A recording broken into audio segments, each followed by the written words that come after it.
Amigas y amigos, es un placer estar con ustedes a través de UTV, el canal universitario de la cultura, y este espacio denominado Desde la Academia, donde abordamos temas de relevancia nacional, pero también de nuestra universidad, la máxima casa de estudios superiores del país, la Universidad Nacional Autónoma de Honduras. Un lugar que sin duda alguna tiene un sinnúmero de eventos y de actividades que son muy importantes y que tienen un impacto en nuestra sociedad. Hoy estaremos hablando de un observatorio y el trabajo que viene desarrollando y que definitivamente también tiene un impacto importante en el país. Y se trata del Observatorio Demográfico de la Universitario, ODU, y que obviamente está adscrita a la Facultad de Ciencias Sociales de la universidad. Y es que ellos han venido desarrollando una serie de trabajos que nos dicen cómo está el país, cuál es la cantidad de hombres, cuál es la cantidad de mujeres, jóvenes, de personas de la tercera edad. Y estos son datos que son muy importantes porque cuando existen este tipo de datos, el país en general puede tomar decisiones de manera definitiva. Así que les presento a los invitados de esta ocasión. Con ellos vamos a estar conversando y hablando un poco, profundizando sobre estos temas. El doctor Héctor Figueroa, quien es el coordinador del Observatorio Demográfico Universitario. Bienvenido, doctor. Muchas gracias, contento de estar en este programa para poder compartir el quehacer del Observatorio Demográfico Universitario, una unidad especializada prácticamente en temas de demografía y de población, que es un tema tan relevante para la planificación nacional en nuestro país, y obviamente desde la universidad tratamos de fomentar esa cultura, ¿verdad?, para tomar decisiones, digo yo, informadas acerca de la dinámica y el estado de la población, y obvio, tratar de incidir en autoridades fuera del ámbito académico también. Y hemos realizado diversos trabajos que vamos a estar abordando y dando a conocer también todos los proyectos que se han desarrollado bajo el marco del observatorio y la población objetivo que hemos alcanzado con diferentes entes nacionales e internacionales, y también con entes desconcentrados como son las alcaldías municipales. Definitivamente. Y también está el ingeniero Jorge López, especialista en sistemas de información. Ingeniero, bienvenido. Muchas gracias, y gracias por este espacio, que son muy importantes para dar a conocer los productos que tenemos. Así es. La Universidad Nacional Autónoma de Honduras tiene, por ejemplo, el Observatorio de la Violencia, que, bueno, la mayoría lo conocen, es un referente en nuestro país en relación a los temas de seguridad, y su coordinadora, Migdonia Yestas, pues es también muy conocida no solamente en nuestro país, sino a nivel internacional. También el Instituto de Investigaciones Económicas y Sociales es otro ente que se dedica a observar y analizar las cifras de nuestro país. Pues es prácticamente el papel que también desarrolla el Observatorio Demográfico Universitario, y ellos van procesando datos, sobre todo los que tienen que ver con la población, los que tienen que ver con los hondureños en general.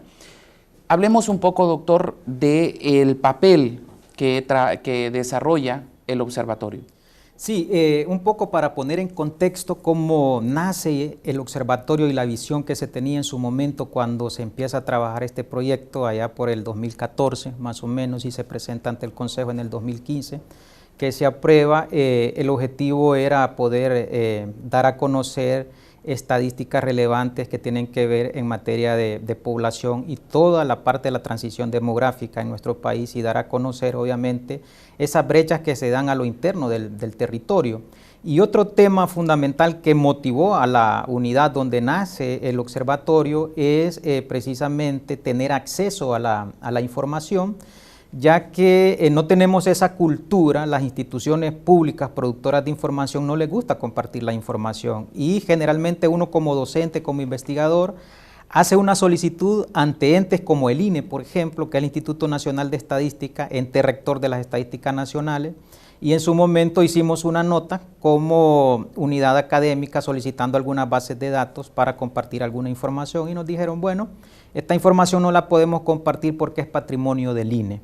De ahí radica entonces, bueno, vamos a crear una unidad donde los datos puedan estar disponibles 24/7. Obviamente nosotros les dijimos a ellos, bueno, la información la solicitamos con fines de investigación y con fines académicos para poder dar a conocer la realidad de nuestro territorio, porque hay diferentes aspectos dentro de la población que es interesante poder estudiarlos desde la demografía, y eso nos motiva a nosotros a poder ir viendo ese proceso de transición demográfica que es paulatino.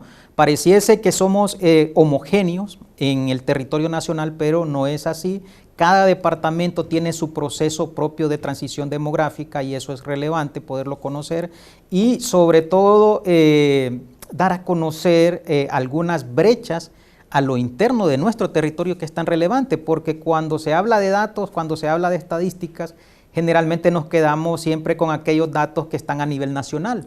Entonces, eso nos puede llevar a tener conclusiones equivocadas de alguna realidad, ya sea económica o social. Y la demografía es tan importante que tiene relación con las diversas disciplinas, y uno de los propósitos es poder estudiar el comportamiento del ser humano como tal en ese proceso biológico, y que es irreversible, porque vamos en un proceso en el cual somos niños, vamos a una transición a la adolescencia, a la madurez y luego a la vejez. Entonces, cada proceso en sí mismo conlleva un desafío, no solo para la sociedad, sino también para el Estado. ¿Cómo nos estamos preparando ante estos cambios que se están dando a lo interno de nuestra población? Y lo otro es que Honduras es un país netamente joven todavía, pero no vamos a ser eternamente jóvenes. Exacto. Entonces, ¿cómo nos preparamos a futuro? Hay temas tan relevantes que todavía no están dentro de las políticas de Estado que deberían de estar. ¿Cómo vamos a atender, por ejemplo, la fuerza laboral que hay hoy día dentro de este proceso de transición demográfica que nosotros le denominamos bono demográfico? Entonces, hay muchos aspectos relevantes, y no ha sido fácil el proceso de darnos a conocer, porque obviamente trabajamos con recursos limitados. Sin embargo, estamos en ese proceso y se han dado grandes avances, diría yo. Hemos realizado diferentes tipos de proyectos con diferentes alcaldías, pero todavía dentro de nuestra universidad desconocemos cada uno de los observatorios que usted bien mencionaba, que existen en nuestra universidad y que juegan un papel relevante. Lastimosamente, digo yo, no nos conocen dentro de nuestra casa, pero sí nos conocen fuera. Exacto. Entonces, vamos a tratar de desarrollar diferentes aspectos que tienen que ver con el quehacer del observatorio. Y eso es lo importante, o sea, el hecho de que no solamente sean reconocidos a nivel interno, sino también a nivel externo, porque la universidad crea todos estos observatorios, estos institutos que van desarrollando un papel y que tiene que reflejarse en la sociedad. ¿Cómo recopilan estos datos? ¿Cómo desarrollan este trabajo? Bueno, nosotros debemos de mencionar, somos realmente usuarios de información que se producen en instituciones como el INE, instituciones como la Secretaría de Educación, Secretaría de Salud, y a partir de la información que ellos tienen, nosotros procesamos la información. Lo que buscamos no es tanto replicar lo que publica el INE, sino cubrir aquellos vacíos de información que, si bien es cierto, están ahí, pero que no son conocidos por la sociedad y no son conocidos por los investigadores. La visión que tenemos nosotros es que toda la información pueda estar a nivel de barrio y colonia, que podamos conocer cuáles son las características que tienen estos barrios y colonias, que podamos conocer las necesidades y a partir de ahí poder planificar.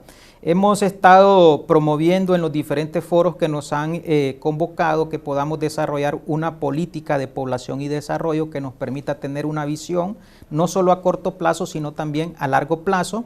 Y solo te adelanto que estamos trabajando en un proyecto muy importante para el Distrito Central que se denomina Atlas Urbano del Distrito Central, porque carecemos también de una planificación del territorio, con un enfoque demográfico, pero también con un enfoque de desarrollo. Entonces, esto nos permite a nosotros integrar diferentes tipos de fuentes de información.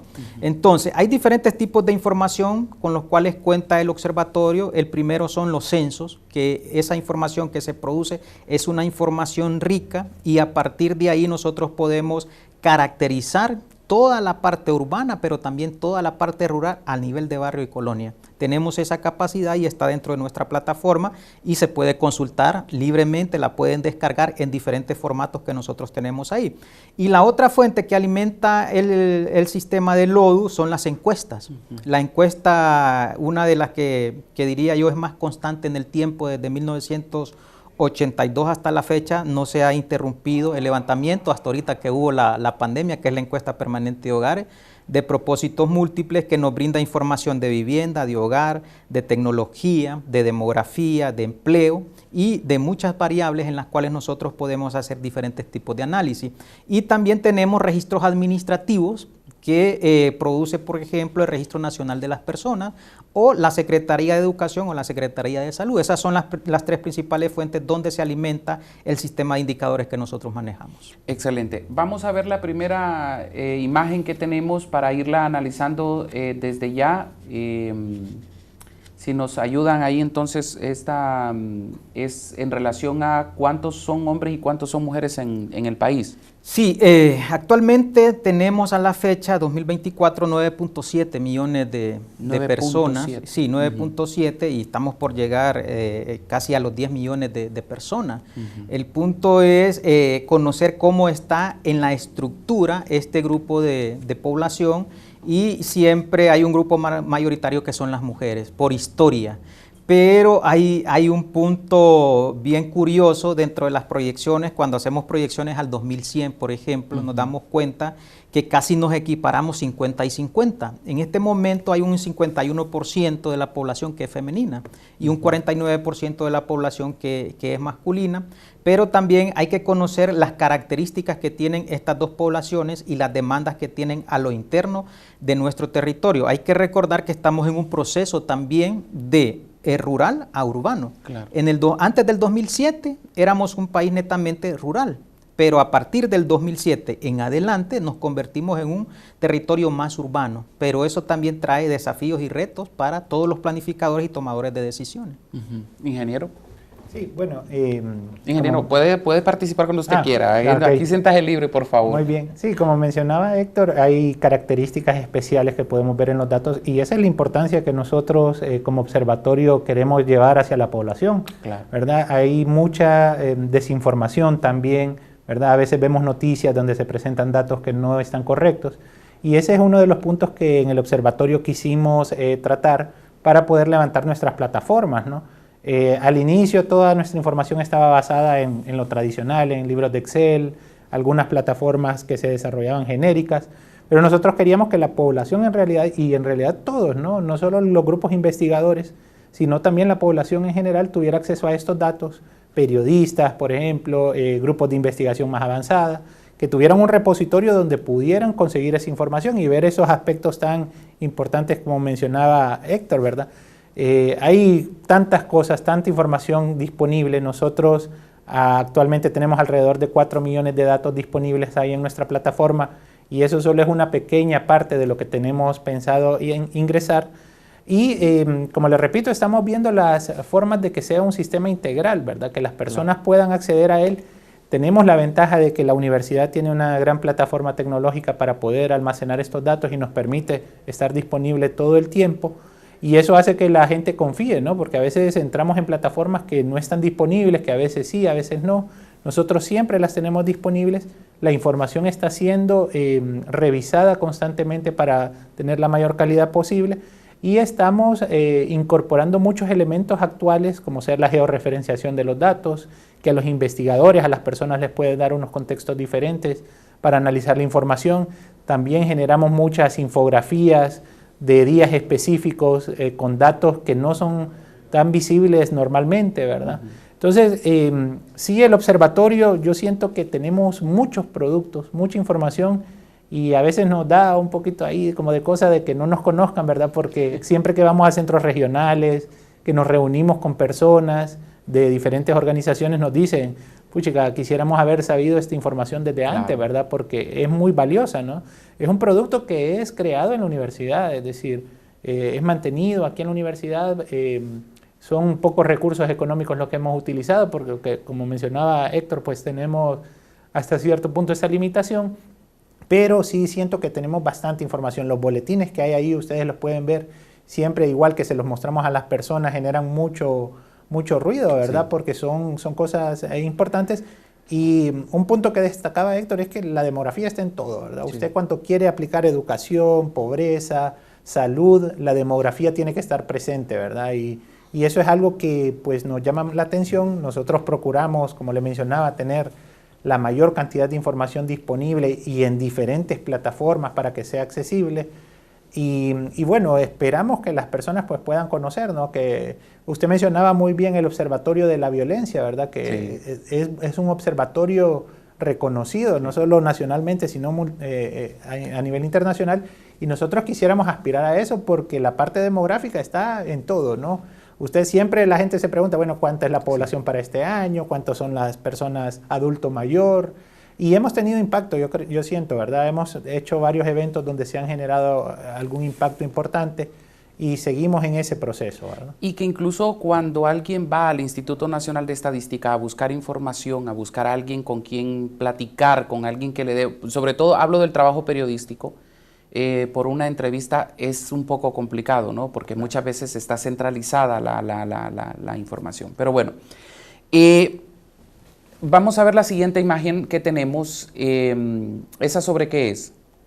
Es sobre la parte urbana y rural. Ok, si nos quiere explicar, por favor. Sí, como les había mencionado anteriormente, antes de entrar a este punto, solo quiero retomar un punto relevante y es el papel que tiene el observatorio en la parte de capacitación. Okay. Estamos en un proceso y el año pasado realizamos diferentes procesos de capacitación, ¿verdad?, con periodistas, justamente para enseñarles cómo se interpreta la información de una forma correcta. Yo creo que eso es relevante, pero también andamos capacitando en los centros regionales, tanto alumnos como a docentes. Entonces esa es una labor que nos da a conocer a nosotros y a raíz de esa capacitación que tuvimos con los periodistas, pues es diría yo, una gradita que subimos para darnos a conocer, obviamente, y damos a conocer toda la información que hemos desarrollado dentro del observatorio. Creo que eso es muy importante. Así, ok. Veamos la imagen, por favor. Como mencionaba, ahora estamos en un país donde hay más población urbana y a mí me hacían la consulta, ¿qué beneficios nos trae que seamos una población urbana? Diría yo, muchos beneficios, pero también al mismo tiempo muchos retos y desafíos que tenemos que afrontar. ¿Por qué?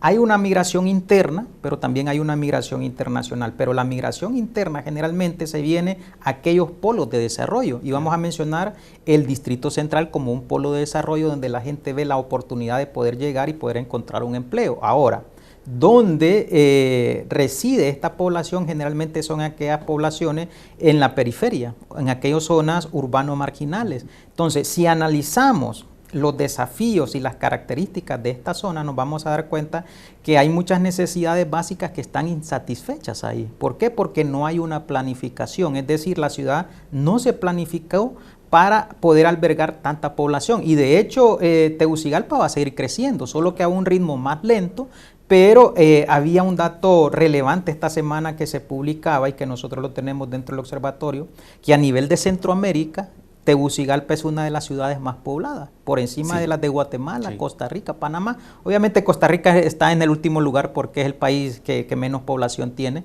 de los países de Centroamérica, pero también eso nos lleva a nosotros a plantearnos cuánto más va a seguir creciendo Tegucigalpa y hacia dónde.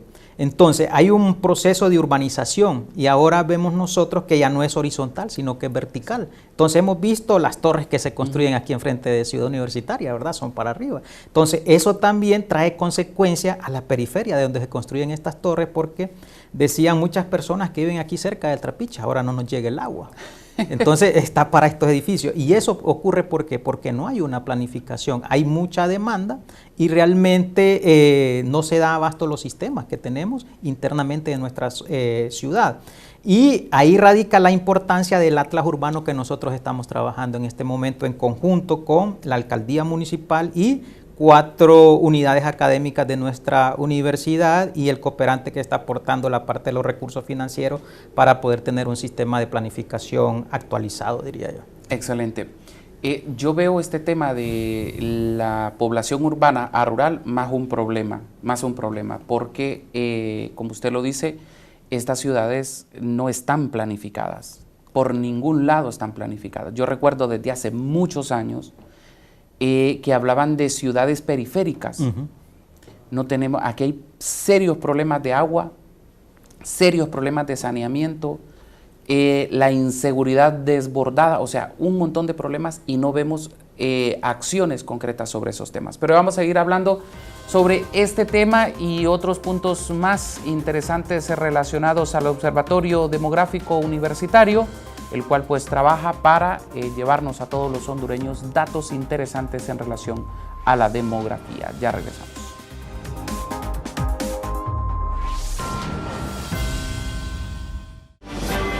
Somos UTV Noticias, el primer noticiero de la academia. Entérese del quehacer universitario en el ámbito científico, académico y de vinculación. Síganos a través de nuestras plataformas sociales y por UTV, el canal universitario de la cultura. Gracias por continuar con nosotros. Estamos a través de UTV, el canal universitario de la cultura, y su programa Desde la Academia, analizando todo lo que tiene que ver las cifras demográficas de nuestro país. Y para eso nos acompañan los miembros del Observatorio Demográfico Universitario, que forma parte de la Universidad Nacional Autónoma de Honduras. Vamos a ver otra imagen para que podamos analizarla. Si nos cuentan un poco sobre la misma, ingeniero, por favor. Sí, bueno, ahí podemos ver la pirámide poblacional para el año 2024, según las proyecciones de población que tenemos, y hay puntos característicos bien importantes, ¿verdad? Según esas pirámides, nacen más hombres que mujeres. Sin embargo, a medida pasan las edades, los grupos de edad, van quedando, digámoslo así, más mujeres que hombres, y de hecho la esperanza de vida en las mujeres es mayor que la de los hombres, ¿verdad? Y eso es multifactorial, ¿verdad? Sin embargo, estas son el tipo de alertas que nosotros podemos observar cuando analizamos los datos, ¿verdad? Y eso es lo que los investigadores buscan, ¿no? Un poco cómo se va moviendo. Ahí dentro de nuestras plataformas tenemos disponibles las pirámides de cómo se ha movido la población según los grupos de edad y según el sexo, desde el 2001 hasta el 2030. Es decir, esos son guías, como les repito, para que podamos tomar decisiones, ¿verdad? Porque los datos al final nos sirven para planificar, nos dan alertas de qué es lo que está sucediendo y de qué es lo que puede suceder.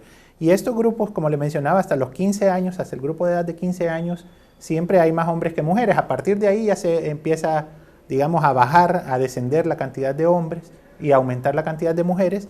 Y eso, pues, los estudios, pues, hay muchos factores que pueden influir en eso. Pero eso es lo que nos dice básicamente esta gráfica. Sí, ¿no? generalmente el hombre está más expuesto a la violencia. Ajá. Y esa es una de las causantes por las cuales a partir de los 15 años el dato de mujeres sobresale. Pero ¿qué nos muestra a nosotros una pirámide de población? Nos muestra la estructura nacional del país, cómo estamos. En esos datos podemos ver toda la historia de la población hondureña, y cuando nosotros podemos tener una serie histórica, podemos comparar y podemos analizar. Generalmente en demografía analizamos 3 grupos etarios que son relevantes en nuestro país: las poblaciones dependientes y la población o fuerza laboral que nosotros conocemos. Entonces, las poblaciones dependientes son de 0 a 14 años y la población de 65 años y más.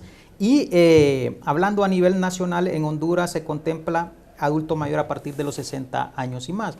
Pero en la parte internacional, y para poder compartir los datos, la fuerza laboral se estima de 15 a 64 años. En Honduras la estimamos de 15 a 59 años para poder tener un panorama, pero eso lo vemos reflejado dentro de la pirámide de población. Lo importante en esta pirámide es ir viendo cómo se van moviendo estos grupos a lo interno. Claro. Y sobre todo hay un tema relevante que no le estamos poniendo mucha atención, y es el tema de los adultos mayores.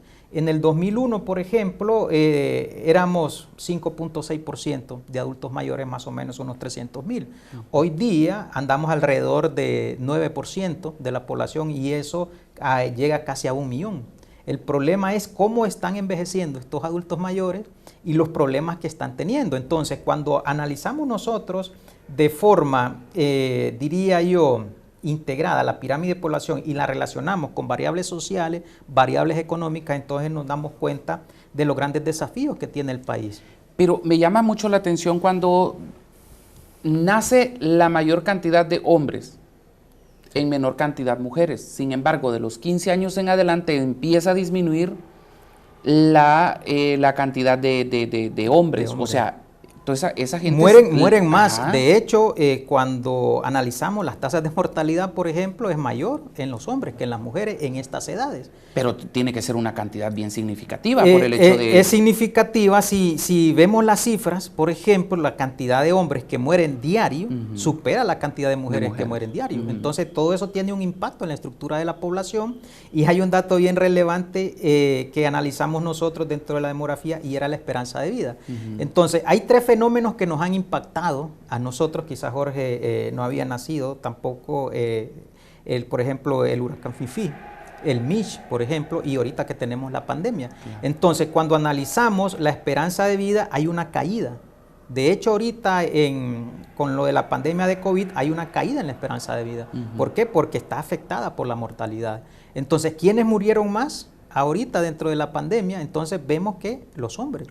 Entonces, ese es un tema que afecta a la estructura, ¿verdad? Y el otro tema que afecta a la estructura también es la migración. Claro. Entonces, ese es otro componente que afecta y por eso vemos que salen más hombres. Aunque esos patrones han ido cambiando hoy día, ¿verdad? Sí. Antes migraba el jefe o la jefa, hoy migra toda la familia. Pero son fenómenos que de alguna forma afectan a la estructura de la población nacional. ¿Y este comportamiento va a seguir así hasta 2030? ¿El hecho de que están naciendo más hombres que mujeres? Sí, de hecho esto es histórico. ¿Sí? Si uno analiza el proceso, es el mismo comportamiento que se viene desarrollando. Esperaríamos nosotros que cambiara a futuro si cambiase, por ejemplo, la parte de seguridad, ¿verdad? Que bajásemos esas tasas de mortalidad. Claro. Y obviamente si generásemos también las condiciones para que la población no migre, sino que se quede dentro del país. Ok, vamos a ver la siguiente imagen, por favor. Esa. Ingeniero. Sí, bueno, ahí están el gráfico de las proyecciones de población desde 2014 hasta 2030. Ahí se ve un poco pequeño, ¿verdad? Pero principalmente lo que nos indica es cuánto va a crecer la población. En el 2026, si no estoy equivocado, 2027 va a sobrepasar los 10 millones de habitantes. Hay algo característico cuando vemos esta clase de gráficas, ¿no? Y es que a pesar de que la población, según las proyecciones, va a crecer, el nivel, la tasa de crecimiento no va a ser igual. Es decir, va a crecer la población, pero no al mismo ritmo, ¿verdad? Entonces, esas igual son alertas, ¿no? Son alertas que nos dicen qué es lo que está ocurriendo en el país.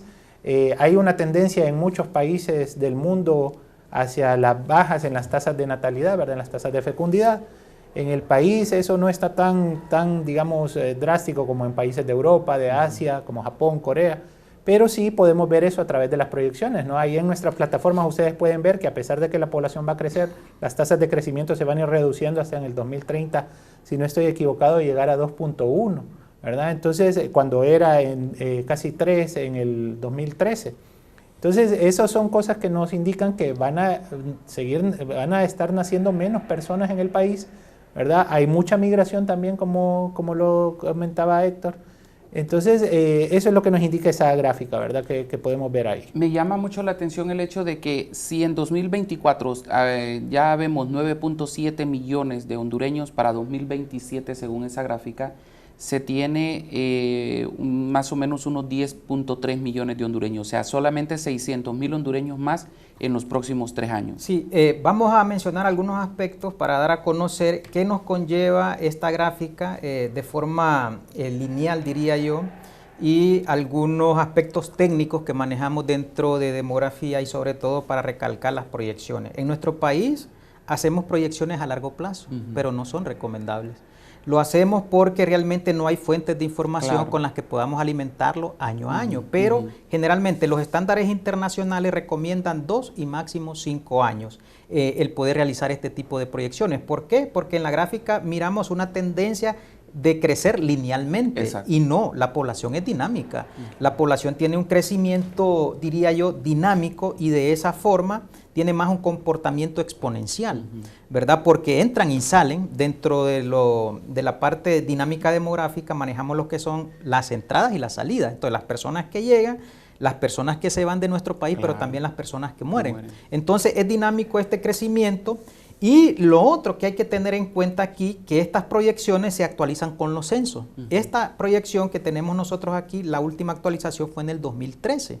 Entonces, posiblemente el nuevo censo que se va a realizar, que está a las puertas de realizarse en nuestro país, nos diga si están los 10 millones o hay una población menos. A partir de ahí hacemos una actualización de datos, revisamos las proyecciones y proyectamos a futuro. Posiblemente haya más población o haya menos, pero este es un dato que está basado en probabilidades y en base a una proyección que se hace de acuerdo a un comportamiento histórico que ha tenido el país y que tiene una tendencia. Y aquí lo importante es, si crece, la población seguirá creciendo, de hecho hasta el 2100 seguiremos creciendo, claro. Pero ¿qué es lo que pasa a lo interno de la población? Los patrones van cambiando. Y le preguntas hoy día a un joven cuántos hijos desea tener, él te dice uno o ninguno. Sí. Entonces, estamos llegando a tasas de nivel de reemplazo, prácticamente menos del 2%, está creciendo la población según las proyecciones. Wow. Entonces, eso nos lleva ¿a qué? A que la población va a ir envejeciendo. Sí. Y vamos a llegar, por ejemplo, uno de los ejemplos populares que ponemos nosotros es Uruguay, que es una población envejecida, y veamos lo que pasa en Europa con estos países envejecidos. Entonces, ¿trae consecuencias? Sí, trae consecuencias el poder tener una población envejecida y no poder planificarlo. Pero también, obviamente, Honduras está en ese proceso de transición demográfica. Ya hemos recorrido prácticamente 10 años, 15 años y nos quedan 20 años por recorrerlo, ¿verdad? Pero no hemos planificado todavía. Entonces, es relevante el poder analizar estos datos de población que tiene que ver, ahorita solo hemos analizado la parte demográfica, sí, pero si la llevamos a la parte de empleo, a la parte económica, tiene un impacto muy fuerte, ¿verdad? Sí. Porque ¿dónde se están realizando, por ejemplo, los trabajos de la fuerza laboral? ¿Verdad? Y cómo impacta el crecimiento económico. Entonces, hay una relación entre el crecimiento económico, pero también el crecimiento demográfico. Así es. Yo recuerdo que hasta hace unos años hablábamos de Honduras, una población bastante joven. Sin embargo, no he vuelto a escuchar esa frase. ¿Se habrá estancado? Nos vamos envejeciendo. Sí, no, claro. Por ejemplo, en el censo del 2013, la edad mediana era 17 años. ¿Qué te indica eso? Que un 50% de la población tiene menos de 17 claro. años y un 50% tiene más de 17 años. Pero hoy día ya cambió la edad mediana de la población, estamos en 22 años. Sí. Y eso va a seguir cambiando, hay que esperarlo ahorita con el censo que se mida a ver en cuántos años está. La edad mediana la tenemos ahorita con las proyecciones y eso nos indica, pero se hacen algunos ajustes. Estamos en ese proceso de transición y Honduras no va a ser un país eternamente joven. Vamos a ese proceso, digo yo, irreversible, que tiene que ver con la parte biológica del ser humano. En algún momento vamos transitando en algunos grupos etarios de la población. Y es que ese tema también es bien interesante por el hecho de que las mismas condiciones económicas, las mismas condiciones de salud, las mismas condiciones de seguridad, o sea, una serie de factores que contribuyen a que la gente no quiera tener hijos. O que alguien solo quiera tener un hijo, lo que usted decía hace un rato. Y eso es otro dato que puede llegar o puede llevar al país a lo que está pasando en Europa o Uruguay, que usted lo señalaba, donde ya son poblaciones superiores a los 40, 50 años y ya son poblaciones que se consideran ya edad madura, ¿no? Sí, y este es un tema bien interesante que yo siempre lo abordo con los alumnos. Entonces les digo, ¿quién determina cuántos hijos va a tener la persona? Claro. Generalmente uno dice yo, pero no es así. Generalmente son aquellas condiciones sociales, sí, aquellas condiciones económicas. Y cuando entra en una conciencia. Es correcto, y en base a eso uno se pone a pensar. Antes, cuando uno iba a la zona rural y a hacer estudios y le preguntaba cuántos hijos desea tener, los que Dios me dé. Ajá.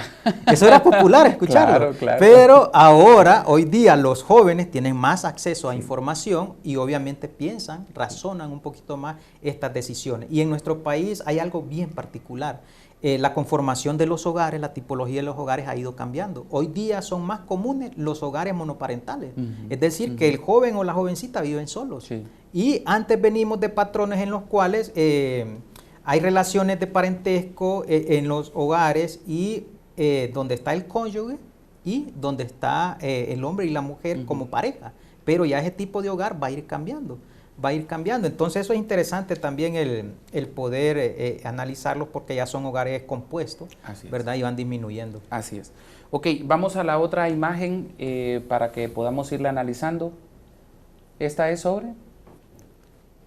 Bueno, ahí pueden ver, creo que es la población por departamento, ¿verdad? Sí, creo que es la población por departamento. Algo bien importante que tenemos y que a veces no analizamos es que miramos los datos en global del país, pero cuando nosotros desengranamos eso, cuando desagregamos por departamento, por municipio, por aldeas, por caseríos, nos damos cuenta que hay lugares que tienen condiciones diferentes a las generales del país, ¿verdad? En Honduras yo siempre he podido observar que hay dos grandes grupos, digamos. Están los grupos, si usted lo desagrega a nivel de municipio, que es la zona del litoral atlántico, la zona norte, perdón, del Valle de Sula, donde está San Pedro Sula, Choloma, Villanueva, que es una zona productiva con mucha población, y el Distrito Central. Esas son como las dos zonas con mayores poblaciones, ¿verdad? Y por eso cuando ustedes miran este tipo de mapas van a ver que Cortés y Francisco Morazán siempre están en un color, digamos, más fuerte de acuerdo a los indicadores. Pero, bueno, ahí pueden ver ustedes que la mayor población se concentra básicamente en el centro oriente, ¿verdad? O poco Olancho.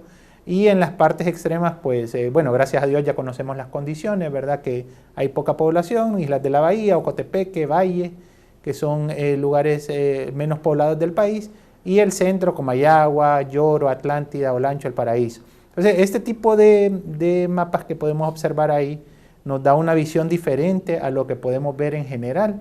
Y cuando lo desagregamos por municipio todavía vemos el degradado mayor, ¿no? Y así es como el investigador tiene que ir, digamos, explorando e identificando dónde están las claves del país. Ahí en nuestra plataforma tienen a disposición la generación hasta el nivel de barrio, como mencionaba Héctor, ¿verdad? Hay un caso puntual que tuvimos en Comayagua donde pudimos hacer un pequeño geoportal con los datos que nos proporcionaron ellos, y pudimos observar cómo la población se iba moviendo hacia un sector de la ciudad, y eso les sirve a ellos para poder planificar, ¿no? Cuando ustedes ven el mapa del Distrito Central, ustedes se dan cuenta que el municipio es muy grande, pero la parte urbana es donde se concentra la mayor cantidad de población, ¿verdad? Pero aún hay mucho que explorar por parte de este sitio, ¿no? Entonces, ahí ustedes pueden ver cuáles son los departamentos. A veces pensamos que por qué estos departamentos son los más poblados, y es que son los más atractivos, ¿no? Claro. La zona del Valle de Sula es una zona súper atractiva para el empleo, que es algo que puede estar provocando, ¿no?, la parte de urbanización. Y algo puntual que mencionábamos cuando estaba esa parte de la urbanización es que yo hace poco escuché una noticia que Honduras, luego de ser un productor de plátano verde, ahora es importador. Y eso a veces se debe porque la gente que viene de esas zonas, ¿no?, que son productivas, se vienen hacia la ciudad, dejan sus tierras, dejan de producir, y ya entonces eso implica algo más en el factor económico del país, ¿no? Ahí lo podemos ver, cuáles son los departamentos más atractivos, cuáles se están volviendo atractivos, y este tipo de mapas los podemos generar hasta el 2030, ¿no? Para ver cómo se va moviendo esa población a lo interno del país, que es algo que pocas veces podemos ver en algunas plataformas, ¿no? Nosotros tenemos eso puntual. De estos, y creo que está en la siguiente imagen, ¿cuál es el municipio más poblado de Honduras? Es el Distrito Central. El Distrito Central. El Distrito Central, sí. De hecho, como mencionaba Héctor, ¿verdad? El Distrito Central en la ciudad tiene alrededor de 1.4 millones de habitantes. Wow.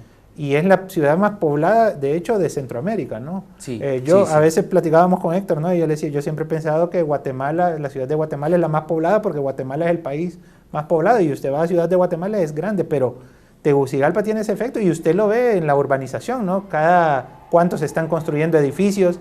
De hecho, se han dejado de hacer residenciales y pasado a hacer edificios por esa misma coyuntura, ¿no? Porque hay mucha población que está viniendo hacia el Distrito Central, y la segunda ciudad más poblada es San Pedro Sula, pero la tercera ciudad, siempre yo pongo este ejemplo porque muchas personas piensan que en La Ceiba, Choluteca, pero la tercera ciudad más poblada del país es Choloma, ¿verdad? Es Choloma, ahí hay un gran centro poblacional, ¿verdad? Me llama mucho la atención que ustedes en la página de Facebook dice que 1.920.701 habitantes es la proyección de población del departamento de Cortés para el año 2024. Estamos hablando de casi 2 millones de hondureños. Casi de esos casi 10, o sea, casi ahí. De hecho, si uno ve el departamento de Cortés y el departamento de Francisco Morazán, albergan el 37% de la población a nivel nacional. Entonces, son dos departamentos que están densamente poblados, diría yo.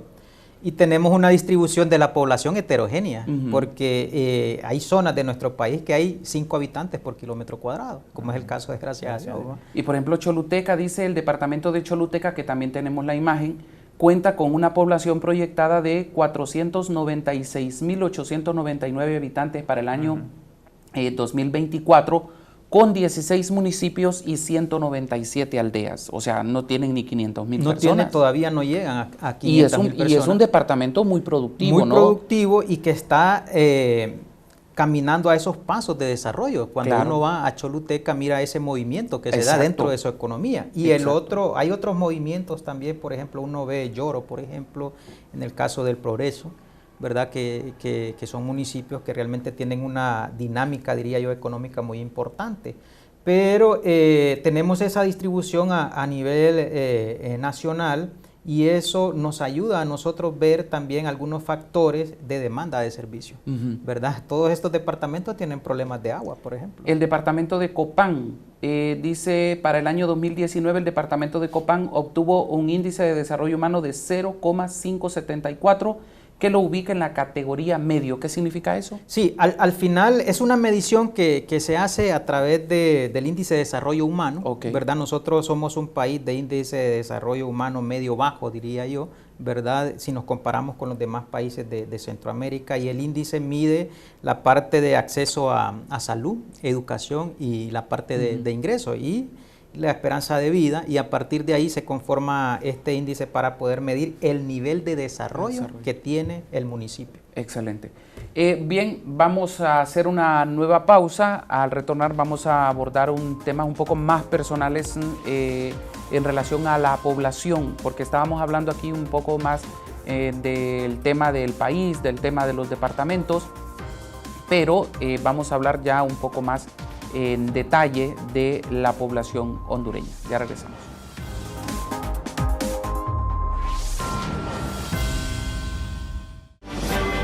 Somos UTV Noticias, el primer noticiero de la academia.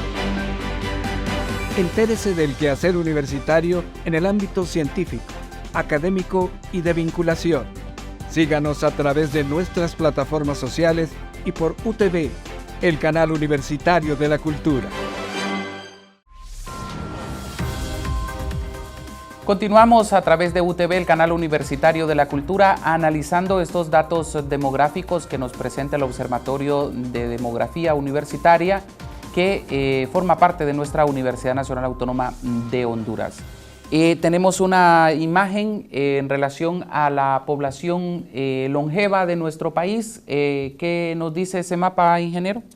Bueno, ahí podemos ver la ancianidad que para el año 2023, si no estoy equivocado, el año pasado estuvo en 28%, o este año, perdón, estuvo en 28%. También pueden observarlo a través del mapa donde están los departamentos con mayor porcentaje y con menor porcentaje, ¿verdad? Las características ahí son, gracias a Dios, Intibucá, Lempira, que tienen los menores porcentajes de ancianidad.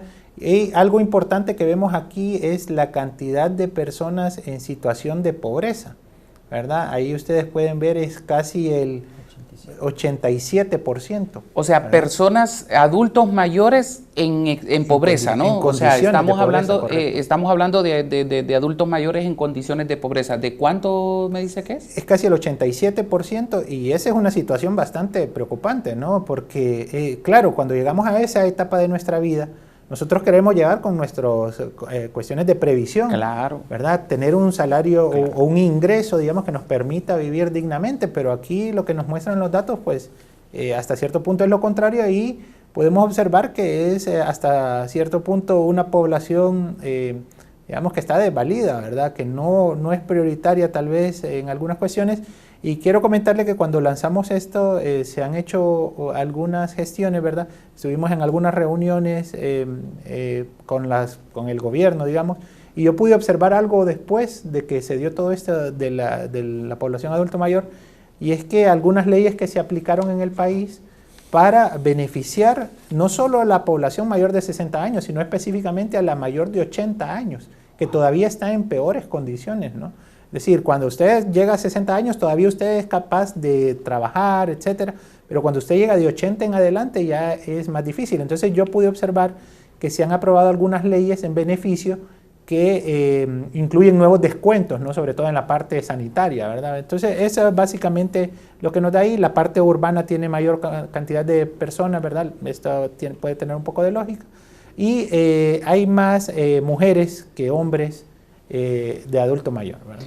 Yo en este tema de la longevidad, yo siempre he tenido, regresemos acá compañeros, yo siempre he tenido mis políticas, y es el hecho de que cuando uno tiene fuerzas tiene que trabajar pensando en ese, llegue o no llegue, porque nunca se sabe en este país, uno debe de trabajar pensando en eso, pensando en que cuando llegue a tener 60, 70 años, que es cuando necesita medicamentos, necesita médico, y sabemos las condiciones de ir a un hospital público en Honduras, sabemos las condiciones de ir a un Instituto Hondureño de Seguridad Social, que lo pagamos, porque les guste o no les guste, sale de nuestra bolsa,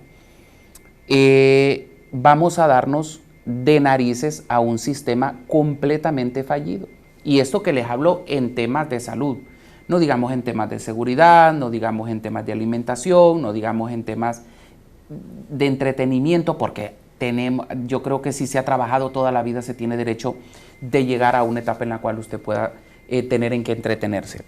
Entonces, trabaje mientras tenga fuerzas, hágalo, no importa si se tiene que levantar a las 5 de la mañana y acostarse a las 11, 12 de la noche, hágalo porque si llega a la vejez, tiene que usted estar prevenido por cualquier cosa. Perdone. Hay, digo yo, ciertas contradicciones en todos estos temas cuando analizamos, por ejemplo, los adultos mayores, pero dentro de los adultos mayores está la etapa de la ancianidad y está la etapa de la longevidad.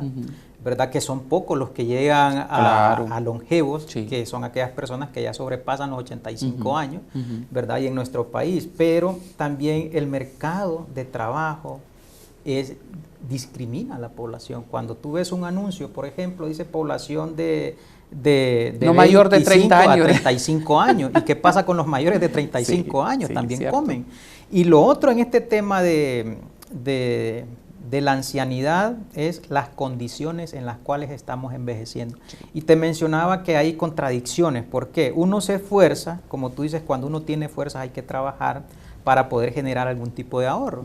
Pero ese tipo de ahorro generalmente se invierte en la salud de la persona cuando llega a esa etapa de jubilación. ¿Por qué? Porque tenemos un sistema de salud que no tiene cobertura a nivel nacional. Los que tienen opción a una jubilación. Mencionemos aquí lo urbano, claro. Pero ¿qué pasa con los que residen en la parte rural? Sí. Que es importante. Y el otro tema es que de la fuerza laboral solo el 17% tiene cobertura de seguro. Ahora, de toda esta cantidad de personas longevas y adultos mayores, ¿cuántos tienen, por ejemplo, acceso a sistemas de previsión social? Entonces, hay varios estudios que se han hecho y hay uno que hemos realizado también dentro del observatorio, pero hay uno a nivel regional que dice que Honduras es el peor país para envejecer. Entonces, ya desde ahí podemos nosotros ver las condiciones. Entonces, hay una etapa en la cual se configura la fuerza de trabajo. Pero ¿qué pasa cuando ya sales fuera de la fuerza de trabajo? Deberías de estar gozando un sistema de previsión que te permita vivir dignamente, diría yo, y gozar de algunos sistemas de previsión que no se tienen. Entonces, esos, por ejemplo, son algunos retos que debería contemplar una política de población y desarrollo en nuestro país. Así es. Como ya tenemos el tiempo encima, me gustaría que los compañeros nos buscaran la gráfica en relación a los temas de pobreza en el país. Si no me equivoco, es la última, don David, donde se habla la cantidad de hondureños que están bajo la línea de pobreza. Es muy importante estos datos porque en el país es lamentable la situación. Honduras se ha endeudado si no me equivoco, por los momentos debe andar en unos 20,000 millones de dólares la deuda que tiene nuestro país.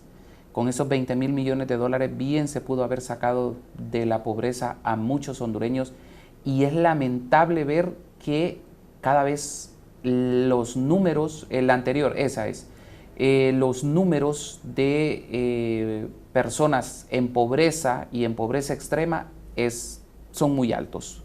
Doctor. Sí, este es un tema relevante para el país, sobre todo que somos productores de pobreza, diría yo. Sí. Cuando uno hace un análisis aquí, por ejemplo... Productores y exportadores. Sí, y exportadores. Sí. Por ejemplo, este es un análisis desde el 2001. Podemos ver nosotros que estamos casi en las mismas condiciones del 2001. Sí. ¿Y qué ha pasado? O sea, hoy día cada hondureño tiene una deuda aproximadamente de 37 mil dólares. Debe. Si sacamos la deuda externa que tiene el país. Sí. Y entonces yo les digo a mis ¿Solo alumnos, los que vivimos o todavía los que vienen? Los que están aquí y los que están fuera también, ¿verdad? Pero, ¿qué pasa aquí con este tema de pobreza? Y obviamente al año se le suman 40,000 hogares pobres. Caen dentro de las condiciones de pobreza. Entonces, este es un tema que tiene que ver con la planificación del país y sobre todo nos llama a reflexionar no solo como academia, sino también como país qué ha pasado con la política social que no ha tenido el impacto que se esperaba. Y cuando tú dices, bueno, y la estrategia de reducción de la pobreza, que hubo una inversión, digo yo inversión, de 200,000 millones de lempiras, 2,000 millones de lempiras. Entonces, ¿dónde están? ¿Dónde está ese impacto? Deberíamos de tener niveles abajo del 40%. Sí. De hecho, cuando analizamos los ODM en aquel tiempo, antes del 2015, y los ODS hoy día que están por vencer al 2030, no vamos a alcanzar estas metas con estos niveles. En nuestro país analizamos, de cada 100 hondureños, 72 son pobres. Entonces, ¿qué te indica eso? Que estas personas no tienen los recursos suficientes para poder cubrir sus necesidades básicas. O sea, estamos hablando básico de una familia de 5 personas y no lo tiene. Entonces son demasiado altos y sobre todo las desigualdades, las brechas, que esto es a nivel nacional. Claro. Pero ¿qué pasa cuando nosotros estudiamos, por ejemplo, todos los municipios del corredor seco que conocemos? La situación es todavía más precaria. Hay personas que dicen tenemos una semana de que el fuego no se enciende. ¿Por qué? Porque no hay. Exacto. Cómo generar recursos para poder alimentarnos. Entonces, este es un tema que nos desafía también a poder plantear. Hemos querido nosotros desde la academia poder intervenir en estos temas y se han presentado ante las autoridades competentes, el gabinete económico, algunas medidas para poder abordar este tema como universidad. Se ha planteado, y creo que hace 2 semanas se publicaba un informe de la Junta donde hacía esa propuesta para poder abordar este tema. Entonces, las cifras deberían de ser no que vaya subiendo, sino que vaya descendiendo hacia abajo, pero es todo lo contrario. Y luego viene todo este tema que tiene que ver con la corrupción del país, ¿verdad? Porque los recursos no llegan donde deberían de llegar. Se pierden en un camino ahí. Nos quedan ya los últimos minutos. Me gustaría que nos cuenten un poco dónde los pueden localizar, cómo se pueden contactar con ustedes. Sabemos que tienen la página en Facebook, también que tienen las propias oficinas aquí en la universidad. En los medios de comunicación siempre están ávidos de conocer estos datos y obviamente pues ustedes los tienen y qué bueno que los pudieran también dar a conocer. Sí, estamos ubicados en el edificio C3, ¿verdad? Ahí en el 4º piso, estamos ahí en el aula 403, ahí estamos de forma permanente, las oficinas están abiertas de 6 de la mañana a 3:30 de la tarde y nuestras plataformas que las va a dar a conocer el ingeniero Jorge. Sí, al correo electrónico nos pueden escribir a odu@una.edu.hn y nuestro sitio pues es odu.una.edu.hn. Ahí pueden encontrar toda la información, está en nuestras plataformas, los descargables, etcétera, y nos pueden contactar a través de ese correo, ¿no? ¿Y Facebook? El Facebook es ODU-UNA. ODU-UNA. Sí, ahí nos pueden buscar también. Y ahí tienen mucha información también. De hecho, estamos publicando en fechas específicas, ¿verdad?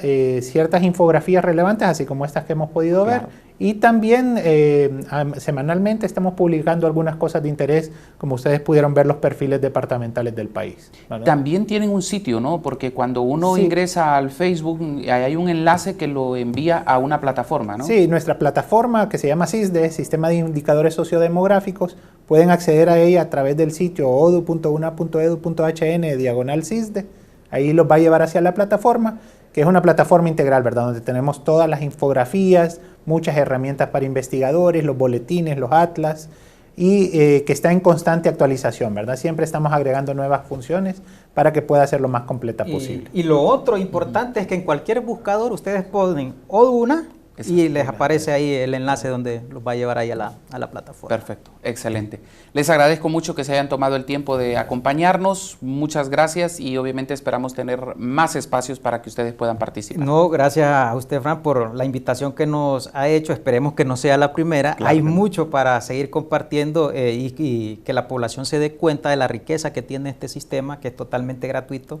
La información no tiene un costo. Entonces la invitación es para que lo exploren. Y si hay dudas y sugerencias, también nosotros somos abiertos a las sugerencias, que hay veces investigadores nos dicen, miren, nos gustaría que incluyan esta variable o que mejoren este aspecto. Nosotros lo mejoramos porque trabajamos bajo un concepto de mejora continua. Entonces eso nos hace ir creciendo. Excelente. Muchísimas gracias. Gracias a todos ustedes. A ustedes también les agradecemos el acompañarnos siempre a través de estos espacios diseñados en la UTV para poder conocer temas importantes, temas relevantes para todos los hondureños. Les dejamos nuestras redes sociales, comuníquense también con nosotros, déjennos sus preguntas, sus comentarios sobre los temas que aquí abordamos y por supuesto nosotros estaremos tratando de darles a todos ustedes una respuesta adecuada. Soy Fran Rivera, espero contar con ustedes en una próxima emisión de su programa Desde la Academia. Hasta entonces.